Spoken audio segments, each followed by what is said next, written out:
I think Dressler because we all work as a team to do something. I'm praying life over this year and just having a heart that's more open and awakened, and I can be more aware and intentional with my family. And I don't know, I feel a lot of life over this year already, and it's been really fun. And Becca's crying right now. Yeah.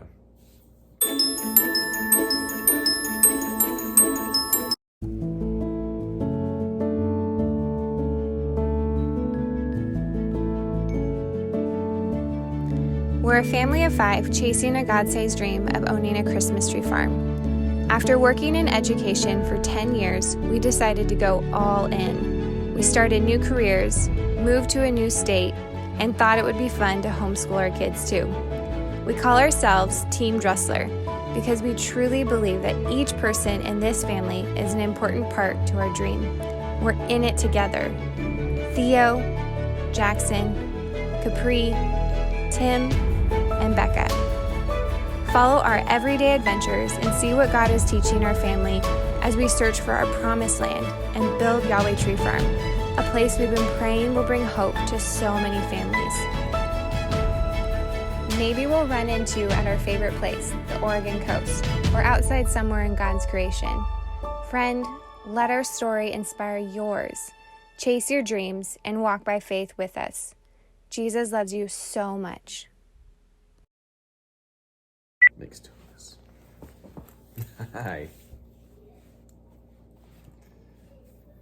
So today's topic is about our family team, our family summit.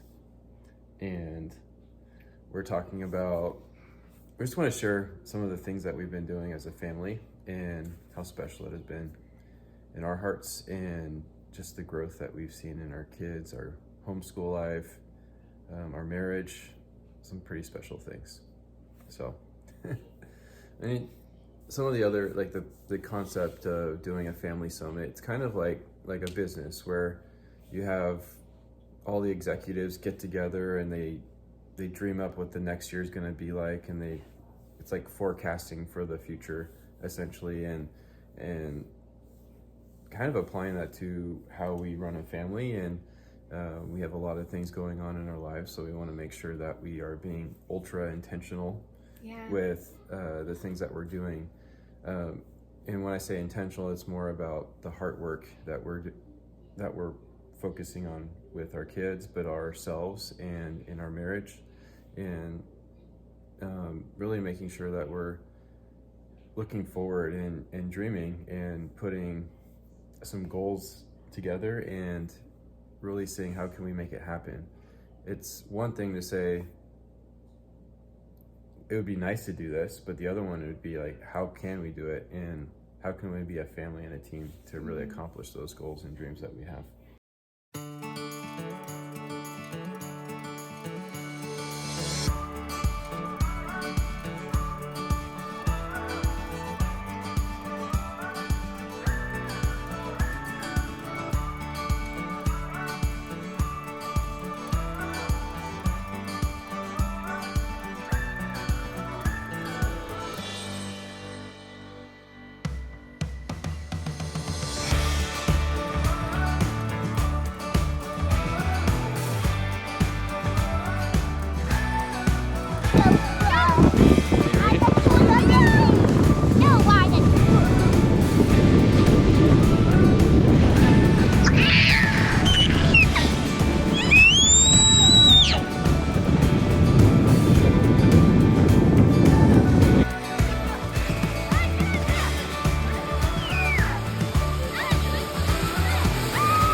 What's your favorite part about sledding?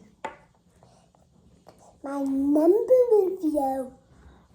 Yeah, I was going on the snowboard and I'm like, boom. And the GoPro went under. And the GoPro hit the snow. Yeah. Going!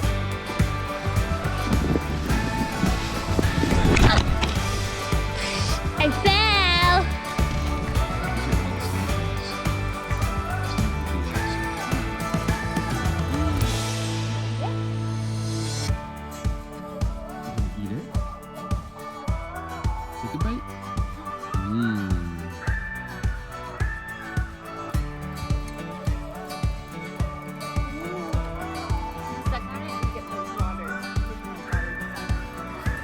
Here we go, buddy. Here we go.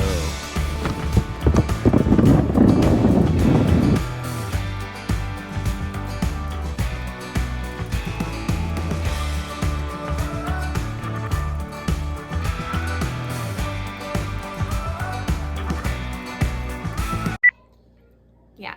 And it's really powerful when you do a summit, you forecast the year, and then you try it out for a month and you pause and really see what's going on. Are we making it happen? Are we not? Because it's kind of like when you get a New Year's resolution and you say, oh yeah, I'm gonna eat better and I'm gonna run more, and you see all these people running or eating better, and then if you go to the gym, you'll see a whole bunch of people the first month, and then as the months go on, the less people go and people fall off, and if you're not being really intentional about seeing, like, are we actually on track? Are we actually doing this? And those are the powerful moments where we can say, like, yeah, we're doing it.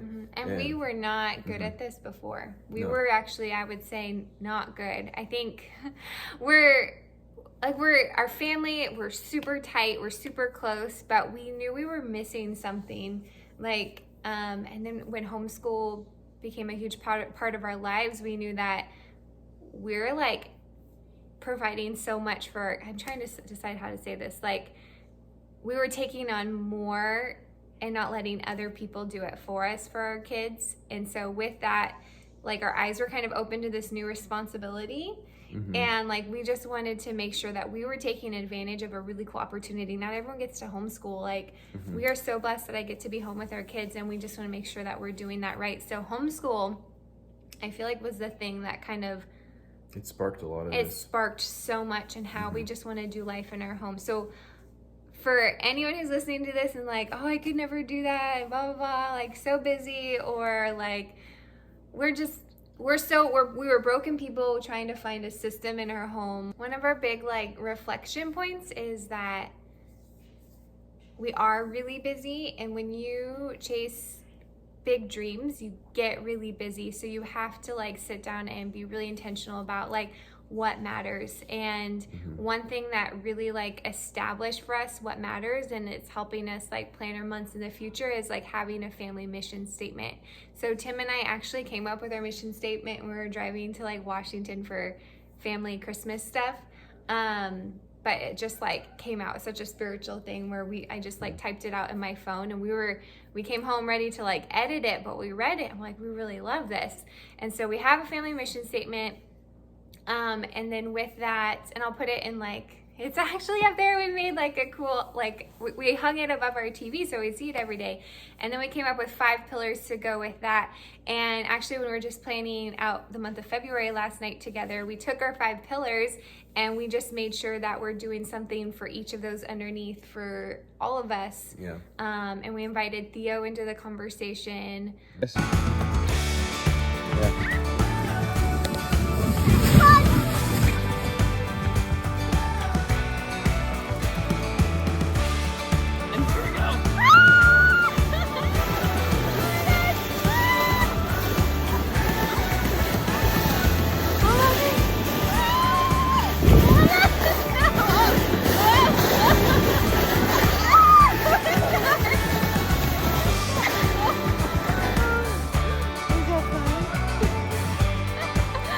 I love you.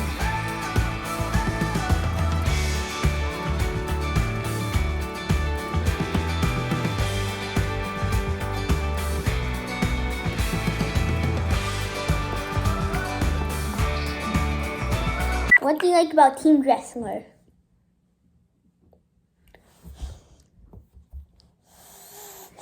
I think you like about Team Dressler is that we can snuggle all the time. I like being together. You like being together? But like one of my favorite things that we did in the summit was we all picked a word for the year. Like I've always done this. Tim kind of did it. I used to do it when I taught high school students. We would all pick words for the year or semester, and so like I love doing it, and I'm a very reflective person naturally. But we asked the kids to pick words, and Jackson like picked one so quick. Yeah, he picked it really fast. Tell him what it was. It's so like we're like whoa. He said the word respectfulness. Like, so you want to be respectful? Yeah. Yeah, but that was his word. He stood up. He was sitting at the dinner table. And then he stood up and said, mine's respectful. Respectful. Like he was so certain of it. Yeah. So we're like, okay. Theo, he's a lot more reflective. Like say we're at Target and we're going to pick a toy. Jackson picks a toy really quick. Theo like has to go through every aisle and maybe a couple times. So Theo, like he took some time to reflect, and we had to give him some questions to sit on and actually give him like a list of words that like God put on our heart, and then just let him pick from that list. So Theo's is actually pretty awesome. It's creative. And he's just been super into things like photography and drawing, and just you see finding himself. You see he has this itch in him to just create or produce, and what we want him to do is not copy or have anyone tell him what to do. Like our prayer for him this year is that he would create from an imaginative place and a place of curiosity that God planted in there that no one else put there. So I'm excited because these words are helping us pray for our kids in really specific ways. And then Tim, you want to share your word, and then I'll share mine. And then we picked one for Capri that was really simple, but I picked the word awakening, and a big part of that for me was that I feel like I've been kind of like in a cloud this past year, just so busy with work and in and out, and really distracted would be a good word. And so I'm praying life over this year and just having a heart that's more open and awakened, and I can be more aware and intentional with my family. And I don't know, I feel a lot of life over this year already, and it's been really fun. And Becca's crying right now. Yeah. But it's one of those things where I was working really hard last year to help us chase some dreams, and it was a lot on our family. And I feel like I came home in a distracted fog a lot of times. He was an amazing dad. He's like making it sound bad, but he was just he was distracted. He had a lot of pressure on him to provide for our family, and but that can be exhausting. It can be, but I truly believe that God has the power to really ignite energy and strength and an open heart and open mind, and I've grown a lot, I've learned a lot, and I'm excited to just be a strong father, husband for this family, a leader. And I know that I need an awakening in my heart to really have that, just that strength and energy to really push through and keep going. So, but there's a really cool song by Switchfoot. It's called Awakening. A lot of it's from that. So. And he listens to it on his way to work in the morning. Every morning. Yep. And Tim, like, he has all of these words, and our words for the year, and our mission statement, and our pillars all printed and posted at work, and that just helps him focus. Like, for me, I don't feel like I need that stuff as much, but he needs things like he puts his Bible on his pillow to remember to read it. Like, he needs to have like tangible physical things in front of him, because he is so busy that like this family summit and all these things have created like rhythms in our home that have helped him stay focused on what's important. And so it's been really just good in that way too. Learning more about myself every day. We all are. God is constantly refining us, and that's been something we've learned in chasing this dream too. So my word is satisfied. I was trying to remember it. I think God started to plant that in my heart last year, as being a stay-at-home mom, being home a lot more. I have to find contentment. That's a big word. Like by myself and with the kids, and not having anyone validate me or see me or watch me. And I have just been, sometimes I would get in these ruts and I would say, oh, I just need to hang out with people more, or I need XYZ, or I need Tim to do something, whatever, to just make me happy again. But in the end, it was none of that stuff. It was just me needing to find Jesus in a new place in my life, in a new season in my life. And so the word satisfied comes from this deep longing in me for Jesus to just be enough through the good days and the bad days. And I just want him to satisfy everything for me so that I feel like I just don't need anything else but Jesus. She doesn't need me. I need you, but you can't expect your husband to be Jesus for you. And I think I did that too many times, especially last year. So this year, I want to turn to Jesus first, just like David did in the Bible. I'm reading about David when Saul was like chasing after him, and before he would freak out over something, he would always just go to Jesus for strength first. And I just want to do that first, even before I go to talk to Tim. So, yeah. And then Capri's word, Joy. Her middle name's Joy, and she's legit a bundle of joy. Like, just reminds us like to have fun. And so one of her words to go with that has been fun. So we don't need to share everything, but we picked a word, and then we picked a word for the year, and then we picked words, plural, that Tim and I sat, and actually we did this just together at night and just kind of prayed for the Spirit to help us figure out words that we can speak life over our kids. Like, so for example, one of Jackson's words is helper, and we're constantly affirming Jackson that he's an amazing helper. So words that like we see those things in our kids, and we want to validate those because we feel like that's how God made them. And it actually helps us decide what we're going to do during the month too. Like Jackson is working on projects with Tim every month now because he loves to help.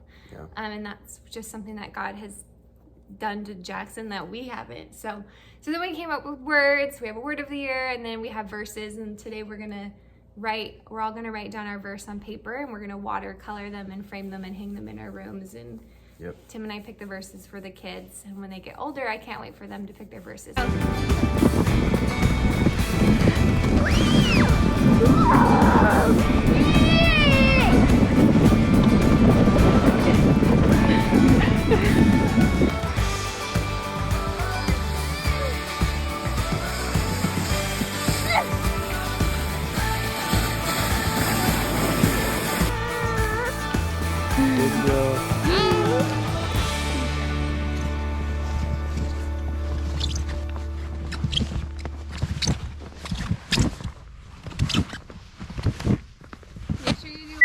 But I would like to say too, we're super simple people. Yeah. And so we don't like elaborate things, and a family summit is actually not that complicated. No, it's not. But it's literally taking a moment to pause in life and reflect and dream and create goals for the future and make an action plan, have the team buy in on it together, and every person in our family has a role. And if everyone's designated a role and they're really making it happen based on what they're here for as a part of the team, it's not that hard. It's not complicated. You just have to carve time out to do it. Yeah. And it's just a lot of fun to see the kids believe in it too and be a part of it. And we're all slowly fitting into the mold of being a team, which is really fun. Yeah, we're all figuring it out. Yeah. And we're gonna be doing quarterly summits where we're gonna meet back together and reflect and talk and make changes based on like how things are going. And because again we have Capri, who's just one. Like we talked about these dreams of like, oh, let's rent a beach house and stuff, or like, no, we just need her to be home so she can nap, so we can actually talk about these things. So like truly so simple. And we just did it over the course of a few days when Tim took some time off from work in the winter. Yeah. Anyways, we love you guys. Yeah, let us know if you have questions on family team or summits. We're newbies at it. It's fun though. And I feel like it can look so different for every family. Sure can. Based on your mission, what your mission is as a family. It's not supposed to look like ours. So just one step forward at a time. So. All right, Jesus loves you. Shaka. Any pizza?